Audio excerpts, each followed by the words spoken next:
Kita baca firman Tuhan dari kitab Roma 12 ayat 12. Bersukacitalah dalam pengharapan, sabarlah dalam kesesakan, dan bertekunlah dalam doa. Kesesakan atau kesulitan dalam hidup adalah sebuah proses untuk menghasilkan hidup yang berkualitas. Ayub berkata dalam Ayub 23 ayat 10, karena ia tahu jalan hidupku, seandainya ia menguji aku akan timbul seperti emas. Namun tidak sedikit umat Tuhan yang kecewa, takut, cemas, dan menjadi lemah. Bahkan ada yang meninggalkan Tuhan karena ditimpa kesulitan dan kesesakan hidup. Makanya kita perlu mengerti rahasia ini supaya kita beroleh kekuatan pada masa kesesakan. Yang pertama dikatakan bersukacita dalam pengharapan. Dalam Roma berkata, sebab itu kita yang dibenarkan karena iman, kita hidup dalam damai sejahtera dengan Allah.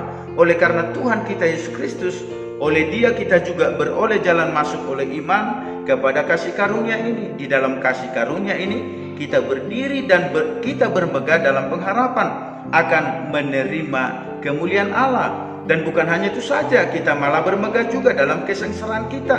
Karena kita tahu bahwa kesengsaraan itu menimbulkan ketekunan, dan ketekunan menimbulkan tahan uji, dan tahan uji menimbulkan pengharapan. Lalu saudara-saudara, kita lihat yang kedua, sabar dalam kesesakan. Kata sabar membutuhkan hikmat untuk mengetahui waktunya Tuhan. Karena dikatakan pencobaan-pencobaan yang kamu alami ialah pencobaan-pencobaan biasa yang tidak melebihi kekuatan manusia, sebab Allah setia, dan karena itu Ia tidak akan membiarkan kamu dicobai melampaui kekuatanmu. Pada waktu kamu dicobai, Ia akan memberikan kepadamu jalan keluar sehingga kamu dapat menanggungnya. Saudara-saudara, Yusuf 13 tahun dalam proses. Pada waktu dia berumur 17 tahun, dibuang oleh saudara-saudaranya, dijual ke Mesir, dipenjarakan, sampai dia menjadi nomor 2 di Mesir. Itu membutuhkan waktu 13 tahun lamanya. Dia genap berumur 30 tahun, dia menjadi pemimpin di Mesir. Dibutuhkan 13 tahun. Daud setelah diurapi berumur 17 tahun, tapi dia tidak langsung duduk di dalam kerajaan. Dia membutuhkan 13 tahun juga, diproses, dikejar-kejar oleh Saul seniornya. Tapi dia genap berumur 30 tahun, dia memerintah di Yehuda. Bangsa Israel juga 40 tahun lamanya di padang gurun, belajar perang, mengubah paradigma hamba menjadi paradigma perang atau pemenang.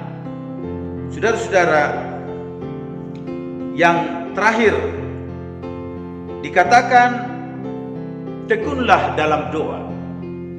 Saudara-saudara, di 1 Tesalonika 5:17 dikatakan tetaplah berdoa. Berdoa untuk keselamatan kita, dan bukan saja untuk kebutuhan kita sehari-hari, tapi juga kita perlu berdoa untuk keselamatan bangsa. Dikatakan di dalam Mazmur 2 ayat 8, mintalah kepadaku, maka bangsa-bangsa akan kuberikan kepadamu, menjadi milik pusakamu, dan ujung bumi menjadi kepunyaanmu. Kiranya Tuhan memberkati kita, sabar dalam pengharapan, bertekun di dalam doa, saudara-saudara, dan bersukacita, sehingga kita dapat melihat hasil dari proses itu menjadikan kita kuat di dalam Tuhan. Amin.